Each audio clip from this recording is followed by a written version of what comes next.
तुम उन्हें यह कहोगे, मैं दिन रात निरंतर आंसू बहाता रहता हूँ, क्योंकि मेरी पुत्री विपत्ति की मारी है, मेरी प्रजा घोर संकट में पड़ी हुई है। यदि मैं खेतों की ओर जाता हूँ तो तलवार से मारे हुए लोगों को देखता हूँ, और यदि मैं नगर में आता हूँ तो उन्हें भूखों मरते देखता हूँ। नबी और याजक भी देश में मारे मारे फिरते हैं और नहीं समझते हैं कि क्या हो रहा है। क्या तूने यूदा को त्याग दिया है? क्या तुझे सियोन से घृणा हो गई है? तूने हमें क्यों इस प्रकार मारा है कि अब उपचार असंभव हो गया है। हम शांति की राह देखते रहे, किंतु वह मिली नहीं। हम कल्याण की प्रतीक्षा करते रहे, किंतु आतंक बना रहा। प्रभु, हम अपनी दुष्टता और अपने पूर्वजों का अपराध स्वीकार करते हैं। हमने तेरे विरुद्ध पाप किया है। अपने नाम के कारण हमें न ठुकरा, अपने महिमामय सिंहासन का अपमान न होने दे। हमारे लिए अपने विधान को न भूला और उसे भंग न कर। क्या राष्ट्रों के देवताओं में कोई पानी बरसा सकता है? क्या आकाश अपने आप वर्षा कर सकता है? हमारे प्रभु ईश्वर, तुझ में ही यह सामर्थ्य है। इसलिए हमें तेरा भरोसा है, क्योंकि तू ही यह सब करता है। सुसमाचार। संत मत्ती का सुसमाचार 13:36 से 43। ईसा लोगों को विदा कर घर लौटे। उनके शिष्यों ने उनके पास आकर कहा, खेत में जंगली बीज का दृष्टांत हमें समझा दीजिए। ईसा ने उन्हें उत्तर दिया, अच्छा बीज बोने वाला मानव पुत्र है। खेत संसार है, अच्छा बीज राज्य की प्रजा है, जंगली बीज दृष्ट आत्मा की प्रजा है। बोने वाला बैरी शैतान है, कटनी संसार का अंत है, लुनने वाले स्वर्गदूत हैं। जिस तरह लोग जंगली बीज बटोरकर आग में जला देते हैं, वैसा ही संसार के अंत में होगा।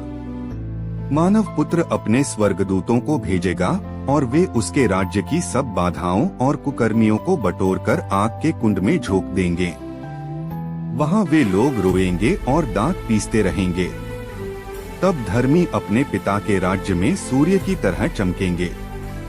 जिसके कान हो वह सुन ले।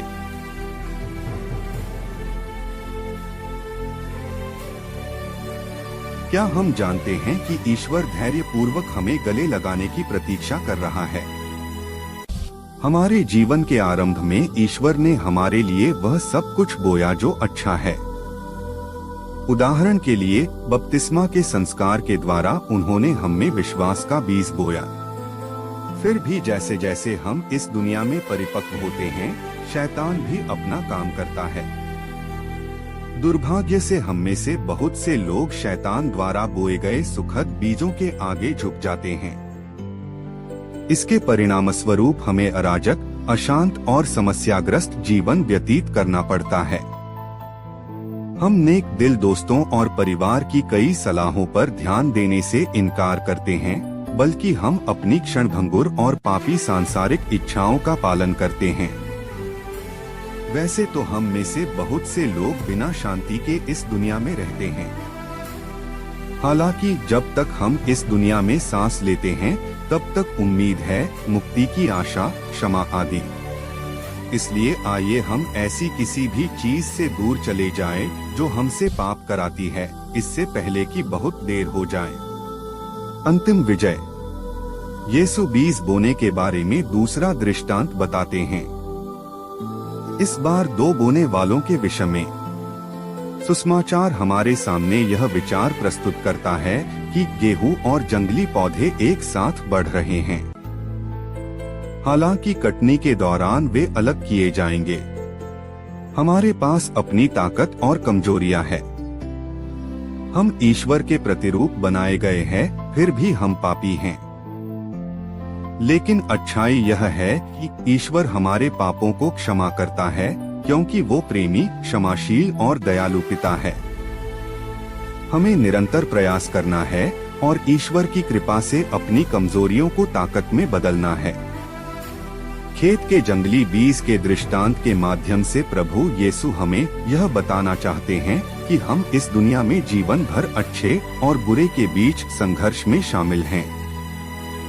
प्रभु ईश्वर अच्छे बीज बोते रहते हैं, शैतान जंगली बीज बोता रहता है। हमें जो ज्ञान और विवेक के साथ सृष्ट किए गए हैं, लगभग हर समय अच्छे और बुरे के बीच वास्तविक चयन करना पड़ता है। धर्मियों को अंत में अच्छाई की अंतिम जीत पर पुरस्कृत किया जाएगा। दृष्टांत तब अधिक जटिल हो जाता है जब हम सीखते हैं कि जिस जंगली बीज का जिक्र प्रभु यीशु करते हैं, वह गेहूं की तरह ही दिखता है। दाने दिखाई देने पर ही अंतर स्पष्ट हो जाता है। संदेश स्पष्ट है, शैतान हमें धोखा देने की कोशिश करता है। जब तक हम सतर्क और सावधान नहीं रहेंगे, हम उसके धोखे के शिकार बने रहेंगे। सूक्ति 14:12 में हम पढ़ते हैं, कुछ लोग अपना आचरण ठीक समझते हैं, किंतु वह अंत में उन्हें मृत्यु की ओर ले जाता है। संत पौलुस कहते हैं, यह आश्चर्य की बात नहीं, क्योंकि स्वयं शैतान ज्योतिर्मय स्वर्गदूत का स्वांग रचता है। 2 कुरिन्थियों 11:14। 2 कुरिन्थियों 11:3 में वे कहते हैं कि शैतान ने अपनी धूर्तता से हेवा को धोखा दिया था। प्रकाशना 12:9 में शैतान को सारे संसार को भटकाने वाला कहा गया है।